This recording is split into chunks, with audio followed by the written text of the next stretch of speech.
Coming back to the workforce can be very exciting, but it can also feel very overwhelming.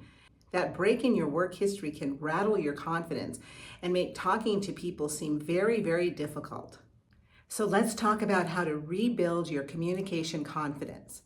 First step, shift the way you think. Refocus. Instead of focusing on the fear of returning to the workplace, focus on how you've changed in a positive way since you left the workplace. Next, think about something that you learned about yourself that was very positive while you were away from the workforce, and then create a statement that shows how this is relevant to the job you are looking for. I like to call this statement a life experience statement.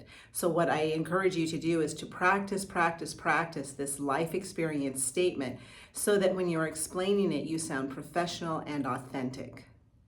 When you learn to communicate using these steps, you will increase your communication confidence, and this will help the employer to focus on what you have to offer and why they should hire you.